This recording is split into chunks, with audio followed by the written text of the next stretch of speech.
Right, it's recording. Hi there. Hello.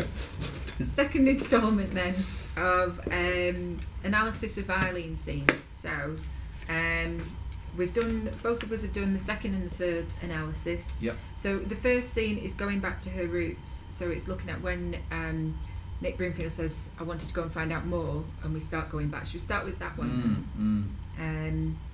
So Bri. Well, it's interesting to pick up from where we left off, I suppose. What I think was really interesting is the we were talking before about the very opening scene, and we were saying about how the photographs were used and things like that. Through discussions, I'm sure it's, obviously happened across both the groups, but there's some really interesting similarities and differences there, weren't there, between documentary film and fiction. And I know we're kind of regressing here a little bit, and we are talking about the second scene in a minute. But that whole idea, just picking up on some feedback, is the fact that it was very, very much a linear structure, wasn't it?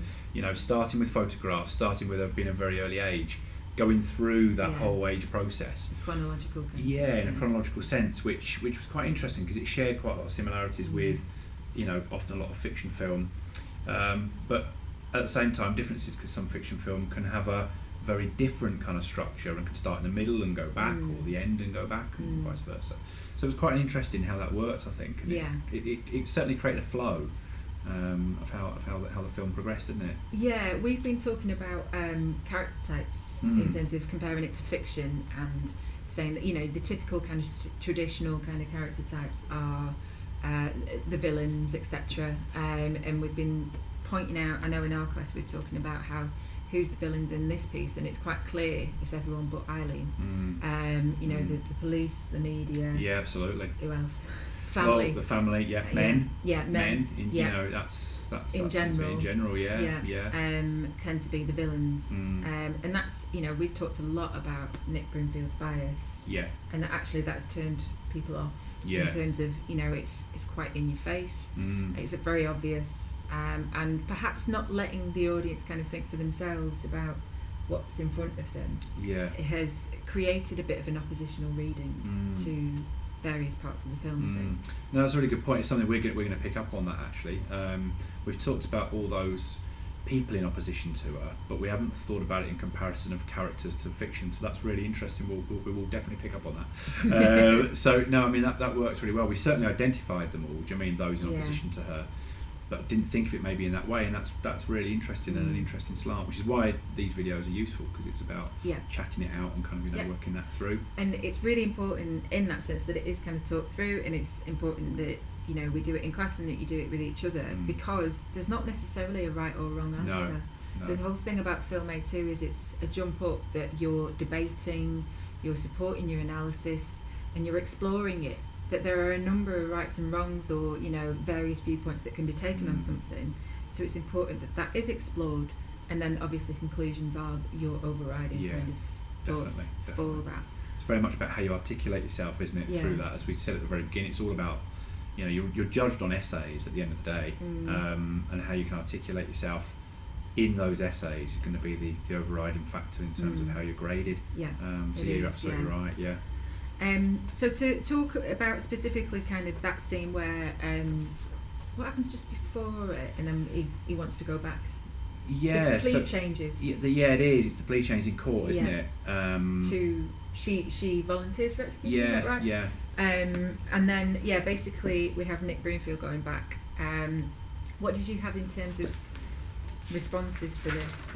Responses to this scene. If I'm honest, I'm just trying to find my notes. I've realised I've got the wrong one. I'll carry on. Here it is. You got it. I think. There we go. Going back to the roots. There we go. Apologies. There we go. Absolutely. I mean, it is interesting, isn't it? Because I mean, this is something obviously that you put down and sort of like highlighted, but there's that sense of real sort of realism, isn't there, to this whole thing, which it's quite stark, I think, and I don't know, there's a sense of disbelief as well, that someone would want to, would change a plea, would kind of opt for that as an option. And as it progresses as well, when, later on, I know again I'm jumping way ahead, but it's interesting because it kind of works out that way in the narrative. The fact that later on, when she says, if I don't get my execution date, there's going to be bloodshed. That becomes a sense of disbelief almost, and almost becomes like fiction. The fact that someone would want, to have that, but figure expression, movement, a face, and their expressions there become so animated, so violent in a way down the lens that you know, it really affected me actually. It really affected me that bit. You kind of really you sit up, don't you? And then when you hear the stuff in court about obviously the things that have happened, and you know what she's been subjected to, you then flip again, don't you? Because then you become the sympathetic kind of spectator. You justify why she is like she is. And then you have to come back to the fact that she's killed 7 people. So it's really, really difficult. You're torn, aren't you, as a spectator, through you know. And it's an overused word and focused on only in the X Factor. But that roller coaster of kind of emotion, it just hits you because you don't really know what to think at any given point. You're presented with facts and you're shocked, and then you're reminded the fact that, you know, she is somewhat kind of, you know, for want of a better expression, you know, been affected by everything and is slightly sort of unhinged by the whole process. And Nick Broomfield is a funny character too, because he on the one hand he's very sympathetic and is supportive, but then when we see all that off-camera stuff where he's not meant to be filming, you feel as though he's betraying her as well. There's an ethical question mark over that, isn't there? That, you know, is it right or wrong to be filming without her knowledge? And again, I don't think there's a right or wrong answer. I think you know, it is the idea that he's trying to help her by having that recorded, so that we know what she's saying isn't necessarily true. But was it right when she wants to die? So you know, and that's we did debate that in class.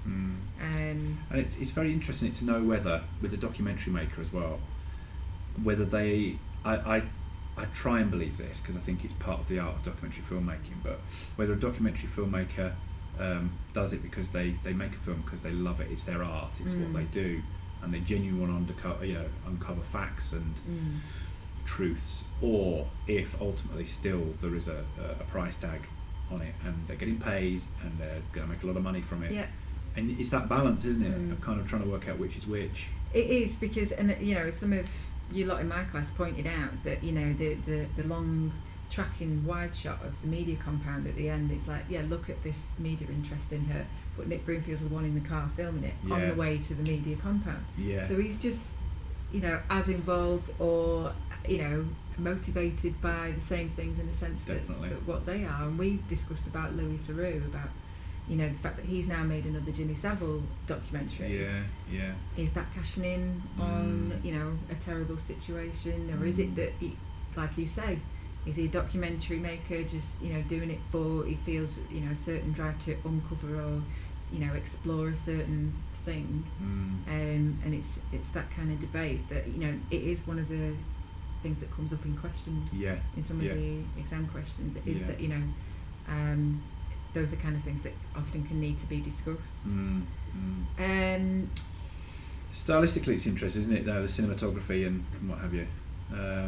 There's a lot of and what have you. And what have you. there's a lot in there in terms of that you know, the genre narrative and stuff. There's a lot of conventions obviously that are adhered to there.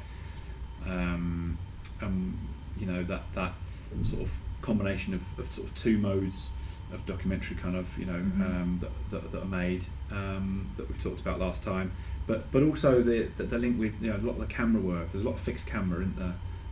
Particularly I think in the second one and the third one, actually third sequence, where, you know, there's a lot of fixed sort of camera on her and on her face. And it was interesting, in our group we were talking about how that made the spectator feel a bit claustrophobic, because she's so close up to the screen, she's almost in your face, literally. It's uncomfortable viewing, isn't it? Which makes it uneasy. And I guess comparing that to fiction, it depends on the genre, doesn't it? In terms of, but there is an uncomfortable feeling, and you know, the fact that, you know, we talked about how it's very raw, unedited footage that's handheld. It's very kind of rustic almost. And that adds to a bigger response in terms of watching documentaries than if that kind of style is used in film. It just adds to that realism. And therefore, you know, there's no questioning that what we're seeing is real, and that the engagement is possibly larger because of that. But it's throughout. It's that kind of style of his, isn't it? It's very basic. Definitely. There's hardly any kind of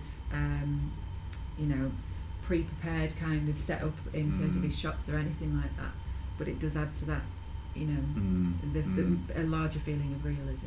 Definitely, and you do feel that the camera is kind of your eyes, that cinema verite feel we were talking about, and now that makes you, like as you say, feel so included within it. You feel like you're almost eavesdropping on the conversation and stuff, and like you're in the room, which is a bit weird. But it's a clever technique. So in terms of one of the things that we talked about in this sequence that we were supposed to be talking about but went way off piece, is that so when he goes back to her house, again it's handheld, etc., but it's put, that sequence actually, but still basic, is put together in a way that just creates a real shocking impact. Is those still images very quickly cut between the lot of the family, and then horrific kind of voiceover telling you what kind of abuse took place with that person. Before you can even think about what one person's done, you're being told about what the next person's done, and so on. And the whole vilifying of the mother by saying she abandoned her at whatever age she was, and that's kind of like, we don't really get to know why the mum left. No. Or the fact that there was abuse going on in the family. Maybe it was extended to more than just Aileen, but we're not given that angle. It's very much that Aileen is the victim, and that this kind of repeated kind of the still images with the voiceover has that, it really creates that shocking impact. Definitely. Yeah, it's a very quick succession, almost a montage, isn't it, of those images.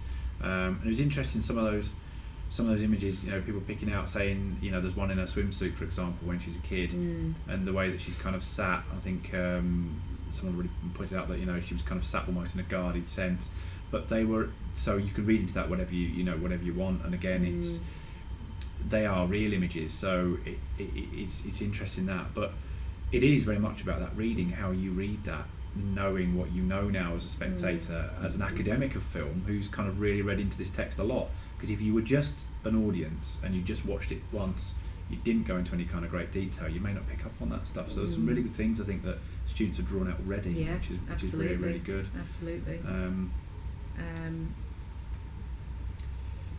Going back to, I think, the sympathy kind of element that's in this scene. So not only the shocking factor from that, but it does obviously make you start to empathise or try and understand why Aileen might have ended up becoming a serial killer. But then it leads on to the POV in the woods, and it's got the rain on the camera, and again it's very kind of shaky, handheld kind of style. And I know that when we discussed it in class, it's like you really feel, or you can gain a better understanding with it being shot like that of what it must have been like for Aileen to try and live in the woods, which again, it all leads into, because then it does cut to the electric chamber. Now, is it the electric chamber? Because it's not the electric chamber, is it? Because she gets injected. She does, She ends up being on that stretcher. It's like a long stretcher type thing, isn't it? It's awful, isn't it? I don't know what it is, but it's awful. But I don't know. What do you describe it as? We'll have to come back to you on that one. We know what we're on about. Execution room. Yeah. Cheery. We'll go with that. Yeah, we'll go with that one. That's a label. In terms of. Yeah, is that everything for that? I think so. What's quite interesting is that someone picked up on in our group, I'm sure it would have been the same in yours, that people mentioned about sound as well, and there was lots of these two sequences do merge for me in my head slightly, but there's lots of sounds of kind of like clanging doors and really overemphasised, heightened, giving it almost like a heightened sense of where you were, to almost reinforce that kind of commonplace imagery. It's like you're in a cell, you're in a prison, and the documentary maker's going to make you firmly understand that by clanking of keys and it's crank it up. And I think that was a really good observation actually. That works that's very something well. that we've missed, so that would be handy. Let's hope. I think, should we cut it? Yeah. And then, because we've waffled. We, us.